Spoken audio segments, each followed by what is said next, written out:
जलन। ममता बहुत ही सीधी और प्यारी लड़की थी, वहीं सुनील एक सरल और आगे बढ़ने की सोच रखने वाला लड़का।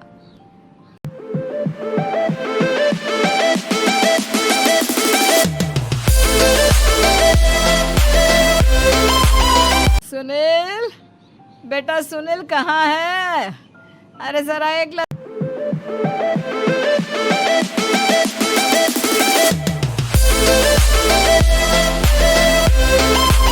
बस पानी तो दे दो।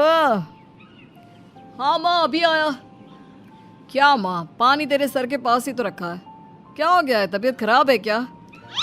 अरे नहीं, वो उठने का मन ही नहीं कर रहा था तो देखा ही नहीं। वैसे क्या कर रहा है? यहाँ बैठना मेरे पास।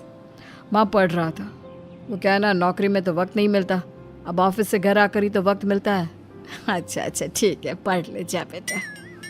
सुनील पढ़ लिख कर और आगे बढ़ना चाहता था, लेकिन माँ की तबीयत खराब देखकर सोचता है कि शादी ही कर ले। कब तक माँ का ख्याल वो अकेले रख पाएगा? तो एक दिन, माँ ये ममता है, मैंने इससे शादी कर ली है। तुम्हारी तबीयत भी ठीक नहीं रहती तो मैंने सोचा शादी कर लेता हूँ। घर संभालने वाली और तुम्हें संभालने वाली कोई आ जाएगी तो अच्छा रहेगा। माँ अचानक से सामने बहू देखकर हैरान रह जाती है। बेटा ये क्या बात होती है? न बैंड, न बाजा, न दहेज, न शगुन, ऐसे कैसे बहू आ गई? माँ तू तो जानती है मैं नौकरी के साथ पढ़ाई कर रहा हूँ, तो कहाँ से इतना पैसा बचा पाता कि धूमधाम से शादी करता। वैसे भी माँ, लोग तो आकर खाकर निकल जाएंगे, इसलिए बस वैसे ही। माँ जी, मैं आपका ख्याल रखूंगी। वैसे भी ये आगे की पढ़ाई कर रहे हैं, अच्छा कुछ कर गए तो सबके दिन फिर से अच्छे आ जाएंगे। सास को ममता की बात ठीक तो लगती है, लेकिन मन में कहीं ना कहीं लगता है कि कहीं बहू बेटे को लेकर फुर्र ना हो जाए और फिर तो वो रह जाएगी अकेली। बेटा देख, मेरा जो कुछ भी है वो सुनील ही है, और सुनील का भी अब इस दुनिया में मैं ही हूँ और कोई नहीं। क्या सुनील? बिल्कुल माँ, लेकिन आज से ममता भी मेरे जीवन का अहम हिस्सा है, जैसे तू है। सास को बड़ा बुरा लगता है कि उसकी सल्तनत में कोई और हिस्सेदार कैसे हो सकता है। कैसे कोई और उसके 30 साल के बेटे की जिंदगी में अचानक से आकर बराबर का हिस्सेदार बन सकता है। देख बहू, मैं भले थोड़ा बीमार रहती हूँ, लेकिन इसका मतलब यह नहीं कि घर की चीज़ों में मेरा कंट्रोल खत्म हो गया है। मैं आज भी इस घर की रानी हूँ, समझी? बेटा सोचता है कि ये माँ को अचानक से क्या हो गया। कल तक जो माँ कहती थी कि जिंदगी का कोई भरोसा नहीं, वो अचानक से जंग के मैदान की झांसी की रानी कैसे बन गई? माँ क्या हो गया है? सब ठीक है ना? अचानक कैसी बात कर रही हो? ममता का आज पहला दिन है, स्वागत करो उसका। आसपास की आंटियों को बुलाओ, नई दुल्हन की मुंह दिखाए करवाओ। खैर, सास होने का फर्ज निभाती है और बाद में एक सहेली के साथ बाहर निकल जाती है। क्यों री, बताया नहीं कि बेटे का ब्याह कर रही हो? वैसे तो सारा दिन हम ही में घुसी रहती हो। अरे मुझे भी तो अभी पता चला, यूं अचानक सर पर लेकर आ गया। कहता है बहू है माँ तुम्हारी। अब इसको भी इतना ही मैं प्यार करता हूँ जितना तुझे करता हूँ। लो जी, ये क्या बात होगी? क्यों इतना प्यार करता है? अरे माँ का प्यार तो ज़्यादा होता है। अब उसको तो कोई दूसरा पति मिल सकता है, लेकिन तुम ही बताओ, क्या माँ की ममता किसी और की हो सकती है? ना जी ना, बेटे को समझाओ ये बात। अरे क्या समझाऊं, मुझे तो खुद ही समझ में नहीं आ रहा कि क्या हो रहा है। जो बेटा कल तक माँ माँ करता था, अचानक से बीवी बीवी का राग आलाप रहा है। देखा, उसकी बीवी ना सुंदर और जवान है। सुंदरता के आगे तो एक से एक नहीं टिके, तो तेरा बेटा किस खेत की मूली है? सास को भी समझ में आ जाता है कि बहू की सुंदरता के आगे माँ का प्यार किसी काम का नहीं। उधर बीवी, ए जी, अम्मा जी सहेलियों को छोड़ने गई थी, अभी तक आई नहीं, हम देख आए क्या? अरे रहने दो ना, आ जाएंगी। कहाँ जाएगी, उनकी आदत है, एक बार जाती है तो पूरी पंचायत खत्म करके ही आती है। अच्छा ही है, खाना वाना खा कर गई होगी। छोड़ो ना, घूमेगी तो खाना पचेगा, नहीं तो ऐसे ही खाट पकड़ लेगी। बहू भी शांत हो जाती है। उधर सास सोचती है कि आज थोड़ा देर से ही घर जाती हूँ, जब बेटा परेशान होकर ढूंढेगा तब मजा आएगा। बीवी को खुद ही पता चल जाएगा कि माँ के आगे उसकी दाल नहीं गलेगी।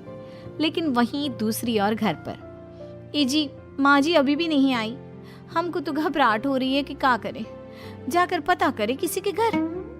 अच्छा, कहाँ जाओगी ये भी बता दो। पहला दिन है तुम्हारा इस घर में और एक ही दिन में मोहल्ला छानोगी क्या?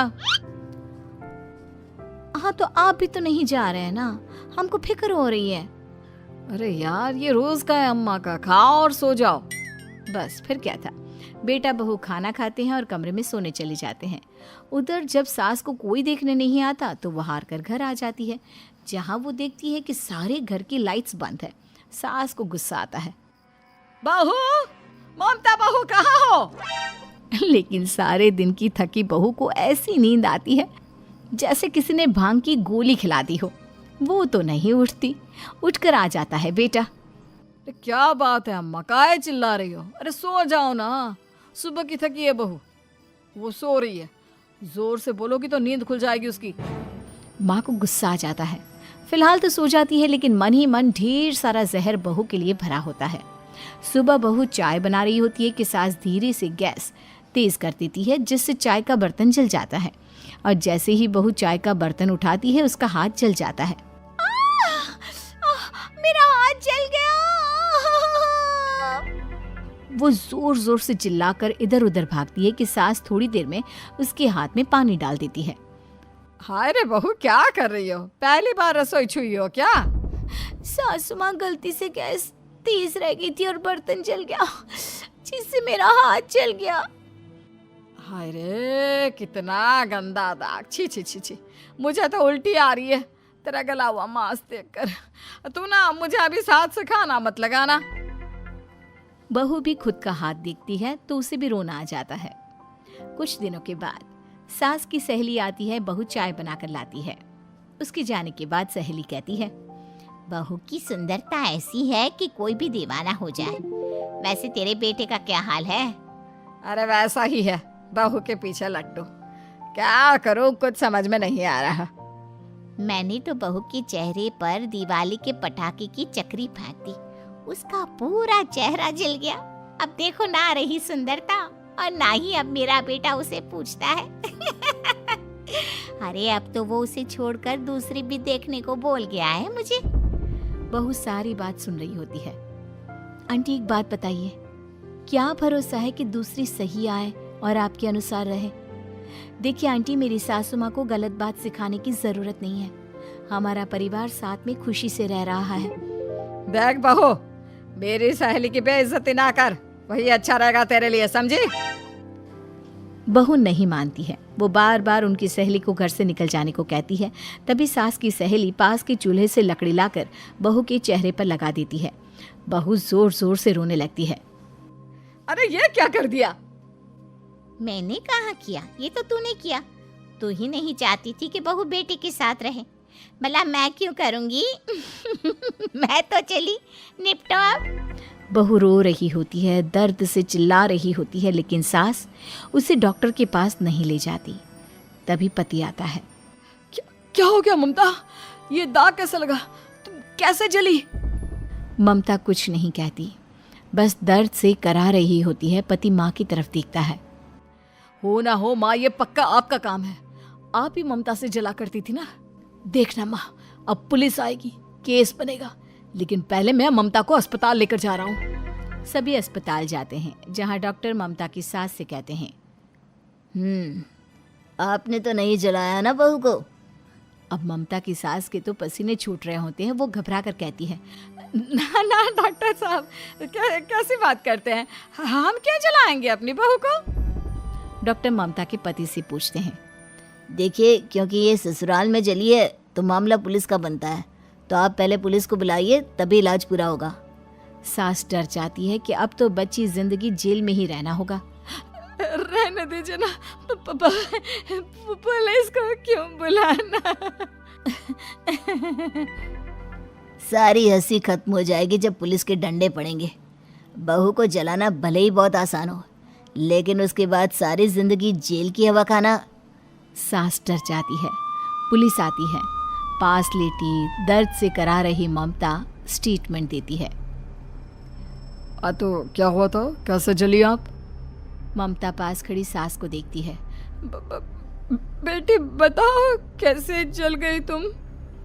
ओए काका किरण वाली शाहरुख, चुप, बिल्कुल चुप। सास चुप। सभी इंतज़ार करते हैं कि ममता क्या बोलेगी। जी मैं खाना बना रही थी, लकड़ी उड़कर मेरे ऊपर गिर गई और मैं जल गई। सास बहू की बात सुनकर रोने लगती है। देखा माँ, कितनी समझदार है ममता। ये चाहती तो, हाँ बेटा, ये चाहती तो मैं आज जेल में होती।